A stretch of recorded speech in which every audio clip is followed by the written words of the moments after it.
Hello class, and welcome to this RoboCop NES walkthrough right here on Video Games 101 by way of Let's Play with Briggins. I'm your instructor, Professor Briggins. We're continuing Filmruary here on Video Games 101, and no, I was not in favor of that title, but got outvoted by the TAs.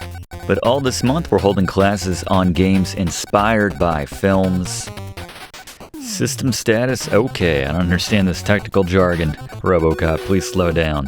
But yes, we are playing RoboCop today, the game based on the hit film from 1987.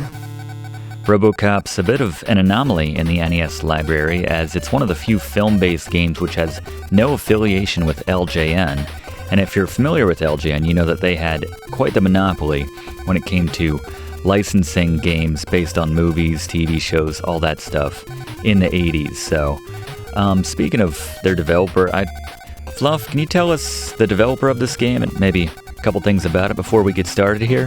RoboCop is a 1988 arcade game based on the 1987 film of the same name, developed and published by Data East. In order to capitalize on the success of the film, the game received a staggering number of ports, including this NES version, which was the only such version ported from the developers themselves in Data East. Ocean Software, who actually owned the licensing rights from the film's production company, Orion, developed a number of the ports themselves, including one for the Game Boy. The Ocean ports in particular are known for the calm and seemingly out-of-place theme music, which was developed by Jonathan Dunn, a composer who says he wrote it on his mother's piano while still living at home, and it just came out one day and felt right for the game, despite the contrast with the dark and violent tone of the game and film. The game plays very similarly to Data East's recent arcade hit, Bad Dudes vs. Dragon Ninja, also known as Bad Dudes in the NES port, which we did a recent class on, link in the playlist in the description. And, RoboCop was a huge hit, especially commercially, between its original arcade version and many of its home computer and console ports, selling over 1 million copies all combined. There you go, not too shabby. In terms of difficulty, we go ahead and give RoboCop for the NES a 5 out of 10, which on the frustration scale equates to throwing your controller across the room. Won't be necessary today though. Blaze has your items guide, Gary has tips for beating every boss, and Fluff has some more interesting facts about this game. And what's Directive 4? Never jump, only shout bingo when you're sure you've won. Oh, it's classified. Hey, you can't jump in this game, class. Well, we'll figure it out by the end, but let's run the intro and get into this RoboCop NES walkthrough right here on Video Games 101.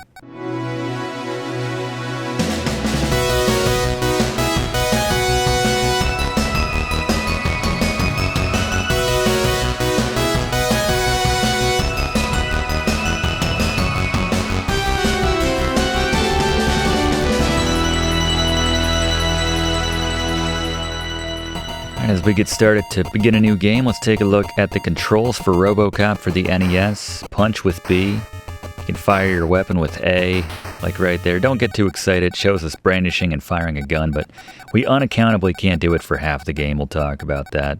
Blocking is useful. Every now and then you can block bullets by holding select. And we'll talk about down being the button, which embarrasses me around stairs a little bit later, but you can see we're responding to a call. There's a crime in progress.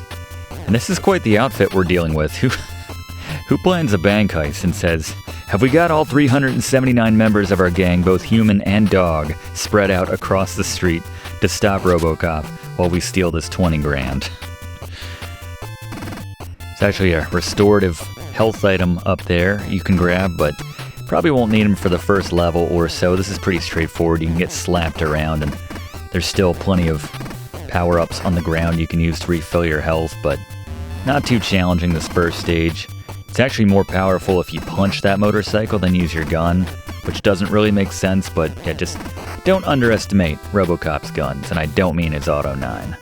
I mean that awesome fist of his. You can grab this one here, just drop down by pressing down to pick up that item right there. You can shoot those helicopters, or not. Not sure why Data East headquarters are in such a bad part of town, but let's go to Gary for tips on the first boss now. It's Scary Gary's Boss Beaters.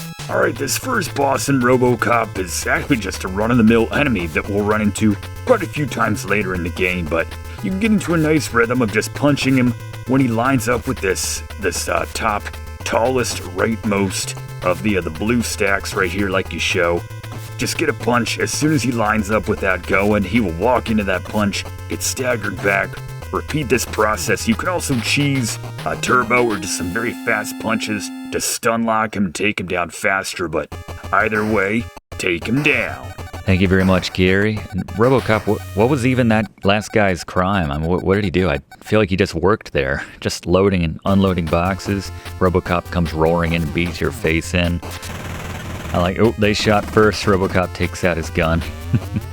The flame-throwing guys, you can thread the needle to pass under, or as soon as they appear, just shoot them like we show here. But let's get an overview on the items now with Blaze. Alright, aside from the occasional machine gun ammo, most of the power-ups or pick-me-ups you'll find here in RoboCop will be healing or battery restoring items. So we have two different types of power drinks which RoboCop can consume. You have the lemon lime and his favorite, the very berry blue. You know he loves that very berry blue for 10 health back when you grab one of these versus the 3 you get from the yellow potion right there. And then, explain this to me, Professor. How do you spend $98 trillion to create the cyborg RoboCop? I'm assuming. I've never saw the movie. And then skimp on the batteries. If RoboCop doesn't refresh his battery charge by 3 units from time to time with this battery pickup, his battery will eventually expire, as will your opportunity to continue enjoying or hating this game, depending on your interpretation. Well said, Blaze. That is the question. Notice that we went into that first room to grab ourselves the machine gun, get some ammo for that. Skip the other doors, nothing to be found in there. There's sort of a mini shortcut if you go through that door, but it's not necessary. Go to the right here and you can take on another one of these guys. Remember when Gary said these were just going to be run-of-the-mill enemies a little bit later? Didn't take very long, did it? But yeah, they give you more than enough HP right there. Pop in here to get some more HP. A little bit less, actually, technically speaking, but you can get yourself a battery by going through this way as well. It all evens out, though, if you take the shortcut or go this way. Probably an extra 30 seconds to go this way, but if you go through the shortcut, it will put you out on this room here where you want to get to the right wall and punch as quickly as possible. Don't get right up on the wall, otherwise you'll punch through it and you can't actually make contact with it. But Gary, next boss. Boss beaters. Right, the mayor's captor. So to take this guy down, go to the middle of the room and duck with your regular gun. Every time he takes a shot, he'll stop. The mayor will duck down, so you'll duck under that shot, and then you'll jump up and give him a shot. After 3 of these, the mayor will jump out of his arms and go to the right side of the screen. That is your cue to go back to the left side of the screen where your shots can't reach the mayor, because every time you hit the mayor, you'll lose health. So just keep transitioning up and down, or just stay ducked the whole time to avoid shots. Just keep firing. Eventually, he'll go limp and you'll win. Yeah, it's the same animation, that kind of floppy animation right there that you get from Mr. Big in the penultimate battle with him in Narc for the NES. Another game we got a class coming up on before too long. So here in training mode, you need to take out, I think it's 30 targets to get yourself an extra life. The key is to prioritize the top 2 rows in particular, as those ones reset depending on how quickly you take them down. So if you take a look at these top targets, so you can see as soon as we took out that last one, they started moving to reset. So the faster you can do that, the easier you'll hit that 30 target of the targets. Yeah, so close. Anyway, let's get another Fluff fact now with Fluff. Like I typically do when we're doing a class on a game based on a film, here are some facts about the 1987 movie RoboCop, which this game is based on. Co-writer on RoboCop, Edward Neumeier initially conceived of the idea while working on the set of Blade Runner in 1982, another film which revolves around a different kind of police officer in a dystopian future. Neumeier first pitched the idea to Marvel man Stan Lee, trying to see if he would adapt it into a comic book as a means of in turn pitching it to studios for a movie. Lee was interested, But after he and Neumeier attended and were impressed by an early screening of 1984's The Terminator, which also featured a kind of cybernetic humanoid, Lee passed, citing his belief that nothing could top what they had just seen. Ironically, it was the Terminator's production company, Orion Pictures, which ultimately bought it based on their success with The Terminator. The film's tone was exceedingly dark and violent. In fact, Paul Verhoeven, the director, had to resubmit the film as many as 8 times, constantly cutting down the violence from previous versions just to get their X rating knocked down to an R. One last, kinda dangerous, kinda funny note, Kirkwood Smith, who plays the villain in the film, actually received stunt pay for that one scene simply because he was standing too close to a building when they triggered an explosion. The explosion ended up being larger than anticipated, so much so that Smith's coat ended up catching on fire. Smith quickly dropped the coat for obvious reasons, and you can actually see the actors genuinely reacting to the explosion in the final cut of the film. Thank you very much, Fluff. No acting there. You can see we took the elevator up to the top to grab ourselves the ammo. Grab some more over here. Good idea to stock up on that and save it for the bosses later on in the game. You shouldn't need it. Should be just fine with the Auto 9. For what it's worth, you can get these guys in the purple shirts that like to jump around. Get a little too cute with it. You could have them jump right over you if you just... Alright, well that's not the best example right there, but here we go. So let them jump, and then you can either duck or just move a bit to the right once they start going over top of you. So this is what we were alluding to in the controls. It shouldn't be this difficult. They say a third of your life is spent sleeping. Well, a third of RoboCop's battery life is spent just trying to get downstairs. And trying to go down again here, actually. There we go. They just gave it to me that time. This is so we can get ammo and our first instance of the most powerful gun in the game, actually, which we're going to bring in Blaze to talk about a little bit later, but seriously, the final boss should just be to get to a battery in the basement from the roof of a 3-story building. I wouldn't be able to do it, honestly. Alright, I think the key is to get a little bit in front with your front foot. Your front foot? You know what I'm saying. There we go. Very powerful gun right there. Well worth taking down this guy. Well worth kind of flirting with the dramatic here, seeing if we can close this out while we still have battery life.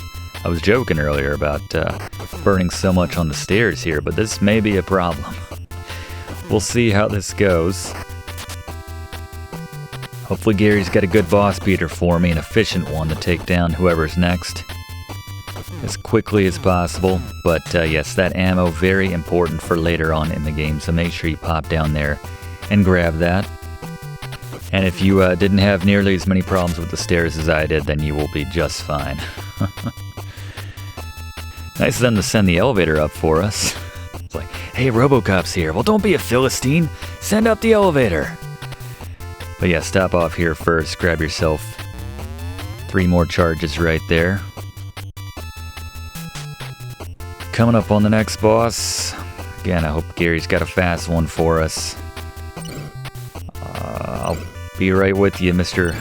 Crazy Grenade Throwing Guy. Alright, Gary, help me out. Boss beaters. I got you, Professor. Alright, so as soon as you walk in, shoot those little guys behind you, and then aim up and to the right to shoot that little barrier next to Clarence. He'll eventually run away, and you'll get to the bottom right corner of the screen and turn around with your regular pistol. When one of the guys drops in from the top, start shooting at him. You can block their shot. They always pause before they take a shot at you. That's your cue to hold down that select button. Just start firing away again. When a second one of them drops down, switch to your machine gun to get extra shots in. Hopefully you'll take one of them down before they both get shots off, but if nothing else, they might be staggered enough so that you can block both. Go back to firing again. Eventually, you'll just put enough bullets into all of them to take them down, and yeah. Pretty quick battle if you follow that strategy. Thank you, Gary. Yeah, made it with time to spare. You can see the time gets translated into power, so we didn't get that much health back there, but follow along as we now bring in Blaze for an overview on the guns. Alright, there's 3 basic guns in RoboCop. You start out with the Auto 9. This is a single shot which goes about 2/3 the way across the screen. Note that it doesn't go through enemies, it stops at the one enemy that it hits. Secondly, I should also mention the Auto 9 has infinite ammo. Don't need to worry about picking up ammo for this gun, but moving on, we have the machine gun. This does multiple shots, but they don't go as far as the Auto 9, just going about 1/3 of the screen right in front of you, but these do go through enemies. Very useful against certain bosses, which Gary will mention. And then finally, most powerful gun here in RoboCop, the Cobra gun. Maxes out at 6 bullets. Finding ammo for this is very tough, but single, very powerful shot which goes through all enemies. Anything that it hits, it's gonna hurt, but there you go, the guns of RoboCop. Thank you, Blaze. And yeah, if you stand far enough away from this little robotic gatekeeper, you can take him down without having to worry about taking any damage there. We got a nice filler up on the other side of it either way. Like those shots of RoboCop just chilling out in the elevator, listening to the music.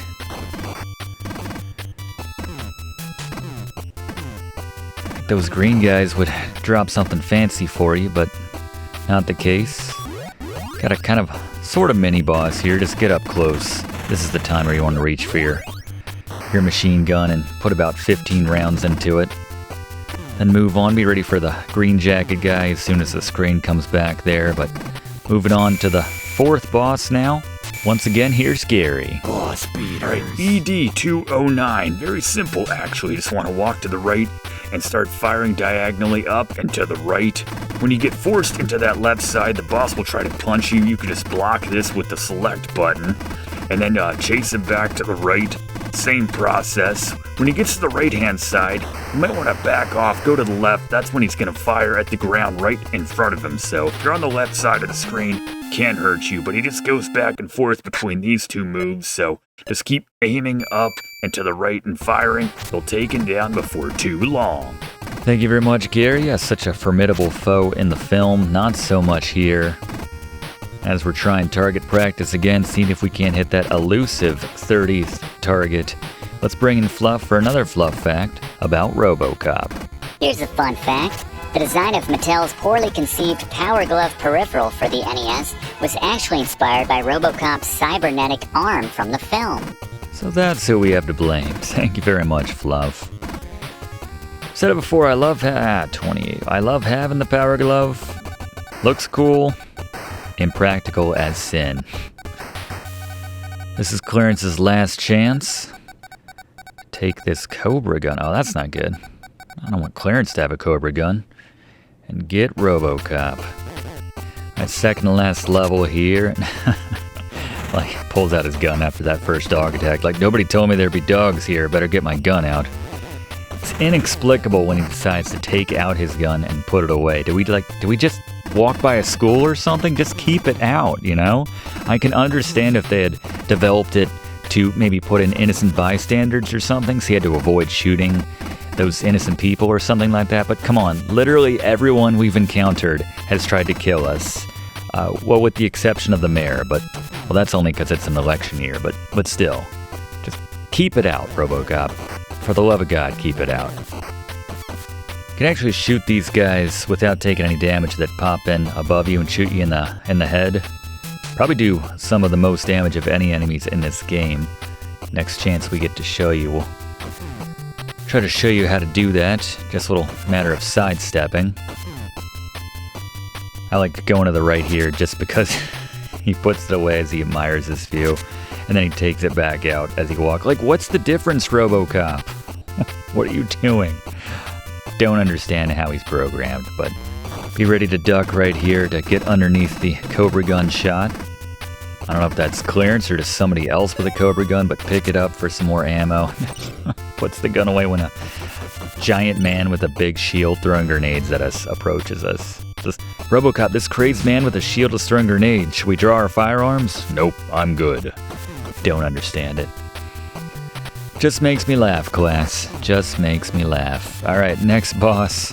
Back to Gary. Boss beaters. Alright, time to throw down with Red Foreman, class. From the very start, duck down and shoot to the right to stop him from taking a shot at you with his Cobra rifle. Switch to your Cobra rifle and make this battle a lot easier by shooting that giant mechanical arm which is dropping steel beams on your head. Then all you have to worry about is clearance. Switch back to your regular gun and just shoot him every time he gets in position so he doesn't get any more shots off. Just keep chasing around the screen like we show. You'll take him down. Easy way to get through this battle without taking a single shot. No damage. Excellent strategy, Gary. And down goes Clarence. Can we get his ammo, by the way, for our Cobra rifle?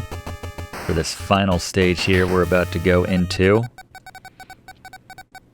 Alright, Clarence arrested. Arrest mode Jones O.C.P. I'm sorry. There has to be a better way to get into the bad guy's HQ, RoboCop, than this conveyor belt. Makes no sense. Then again, his entering the enemy base policy makes about as much sense as his holstering and unholstering weapons policy, so... If you're quick, after you take down that first helicopter and drum right there, if you move to the right, you won't have to worry about dealing with any more helicopters, so try to move forward right there. And now it's just a matter of punching these barrels. Make sure you're not right up on them when they explode or walk into the explosion. It will hurt you, as you'd probably assume, but, you know, just want to make that clear. It's like they have a front door, RoboCop. It's completely unnecessary coming in that way. You can't even argue they weren't expecting it or anything like that. They were clearly well prepared. Lots of their guys came out to try to kill us. But let's head inside. Get inside and holsters his weapon. Are you serious, RoboCop? We just entered the enemy HQ. Might be a janitor in the building. Okay, fair enough. Fair enough, RC. Head upstairs. Again, something about those shots makes me laugh. More of these little pod things here. There's no items pickups in this final stretch, by the way, class, so a little bit difficult, I guess, in that sense, but got into one of these things, pull out your machine gun and just drop about 15 rounds in there. Probably just get through with only taking one hit. Not too bad. So just a fake me out Clarence there, but another guy with another one of those Cobra rifles. Some serious tech right there. Don't worry, we're finally going to get to use one and not on a mechanical arm. Well, sort of. I mean, it's when you see the last boss, that'll make sense. Yeah, just cut through when you have that opening there on the gun. Yeah, so much for that. That's fine. I'm sure Gary's got another fantastic boss beater for getting us through this final battle without taking a single hit. It's not this guy. Gary, take us home. Boss beaters. This battle is exactly like last time, class, but it's gonna take longer this time around, so with that in mind, time is the real enemy here. If you've been following this walkthrough, you should have near full ammo on your Cobra rifle to this point. Even though you might think so, there's no second or final boss after this, so make full use of that ammo. Stick to the same strategy as last time and you'll take him down, and congratulations, you have beaten RoboCop. Yeah, not different on any level. Thank you very much, Gary. Excellent boss beaters today. And if we're just like, we're so angry, we're about to pull the trigger there, we can't help ourselves. Oh yeah, what was Directive 4? Just finally snapping and blasting the crap out of somebody? I guess that was, is that Jones? I don't know. Thank you for your cooperation. Stay out of trouble. Did my mom write that line? When I was a child? Don't understand. So many things I didn't understand about this game, class, but I do understand that we would love it if you could click that subscribe button if you haven't already done so to enroll in these classes. We do one of these classes every single week in the same spot. Love to have you enrolled. And click that like button too if you don't mind. Really does help us out to make future classes for you. And leave a comment. Have you played this game? And do you think it did a good job representing the film on which it's based? But that's our time this week. We hope to see you again next week in the same spot for next week's class, right here on Video Games 101. Thanks for watching, and don't forget to like and comment on this video, and click subscribe if you haven't already, as this seriously helps me to keep making great content for you. And check the description of this video to see what song is playing right now.